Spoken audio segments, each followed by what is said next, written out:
Press statement issued by the APC. Hello everyone, welcome to Newsport TV. The attention of the All Progressive Congress APC has been drawn to a statement made by Labour Party governorship candidate Gbadebo Rhodes Vivour on today's elections, where he accuses the Independent National Electoral Commission (INEC) and the police of provoking Lagosians, and warning that if tonight's Lagos catches fire, it is not our fault. He says, a lot of places are still under attacks by thugs and hooligans of the APC. This scaremongering is typical of bad losers who lack the spirit of sportsmanship. The security agencies should note Mr. Rhodes Vivour's threat to set Lagos on fire, as his prediction for violence and warmongering is well known to Nigerians. Should there be any breakdown of law and order in any part of our state, law enforcement agencies should know who to grab. Mr. Rhodes Vivour. We are compiling reports of how APC supporters were harassed and attacked today. Some of the reports are really scary. Now the Labour Party candidate is playing the victim. This old trick won't work.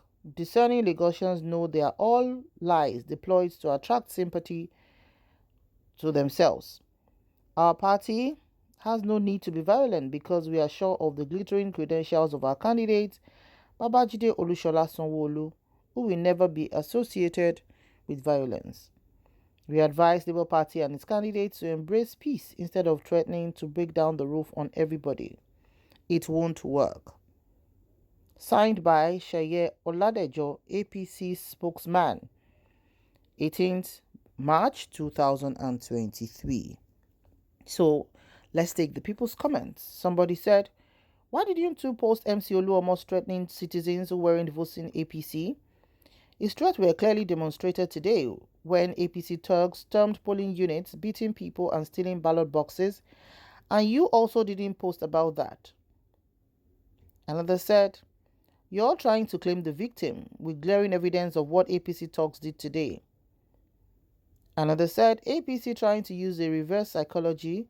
Meanwhile, they are the ones who unleashed their wild animals to harm and terrorize voters. Thank God for the intervention of the military, especially in Alimosho. Another said, so all the violence happening and people forcing people to vote APC, no comment on that. I beg, make una go sleep. Another said, if anyone should be arrested, it is Jide and his godfather for ruining our democracy. Another said, now your village go catch fire. Another said, Akuku said it, this political opponent knows much more about NSA's destruction. How can you put Lagos on fire? He must be joking anyway. They've never born him and him papa well. Another said, hope you also took note of what your heads of talks MC Oluomo said in the viral video. Another said, I'm reapplying speechless. We practically saw what happened today. We know who is who, till the time comes. Another said, well spoken, Honorable Seye Oladejo. Also the next. Another said, what about MC Oluomo, who threatened people and they actually carried out their act? Go and sit down. Elections should be free and fair, not with intimidation and thuggery.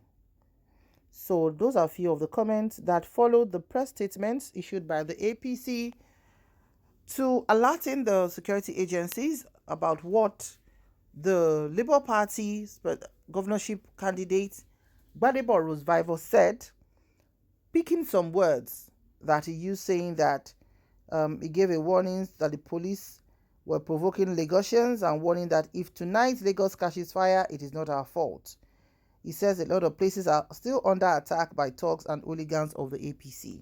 So those are the words quoted to be said by Gbadebo Rhodes Vivour, which the APC is pointing out to the general public and to the security agencies.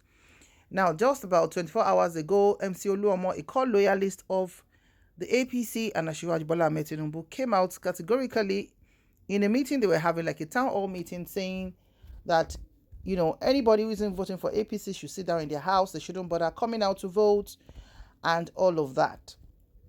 after seeing that as well, people started talking to say that is a threat. How can um, a Lagos Park boss, popularly known as an Agbero, be the one telling the whole state, that if you're not going to vote for his own party, stay in your house, don't bother coming out, and that, if you allow the Labour Party or the major threat is the Labour Party because of the landslide victory Peter Obi recorded in Lagos State against Asiwaju Bola Ahmed Tinubu for the first time in 24 years when the presidential election took place. Now, one of the things also quoted by MC Oluomo was that once the Labour Party takes over and Yoruba people take their children to school, the Igbo people are going to beat the Yoruba child, and the Yoruba lady will not be able to walk on the road because the Igbo will do XYZ to them. So those were the kind of instances he gave, and people are saying that is not acceptable.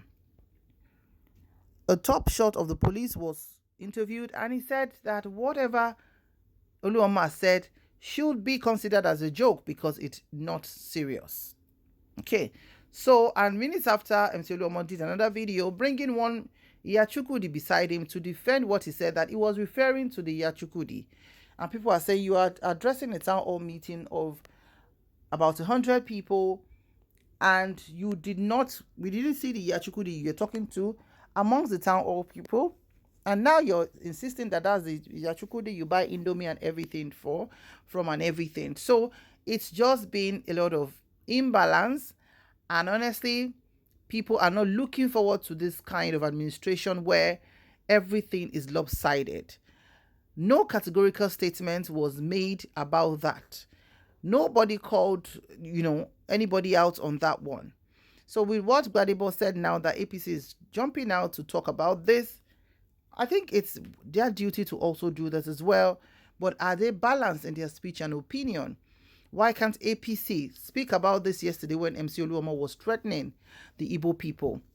We saw a lot of videos today, the 18th of March, and we're thinking, how long are we going to continue like this?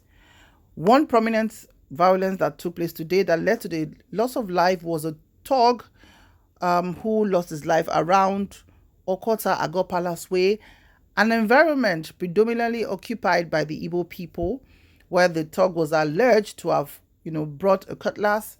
And, there was an attack also by the people defending themselves to say, you know what? Not one person has a monopoly of violence. If you bring it on, you're coming up with your cutlass. We are going to do whatever we're going to do. The video is online, and unfortunately, the young man lost his life. But there was a capture of a video where he had earlier hit a woman with a chair on her head.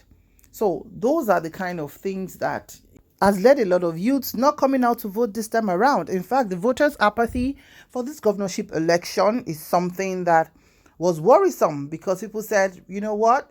When we came out to vote at the presidential elections, they still did not do the needful.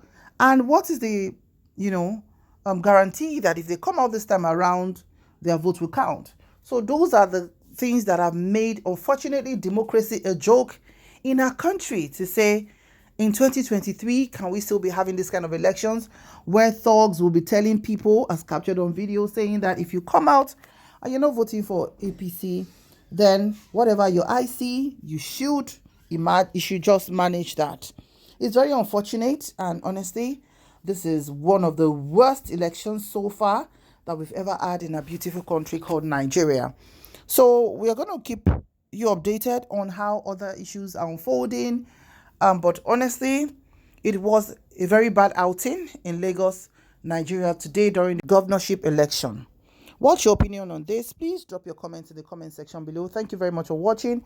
Remember to like, share, and subscribe to our channel. To our new subscribers, thank you so much for joining.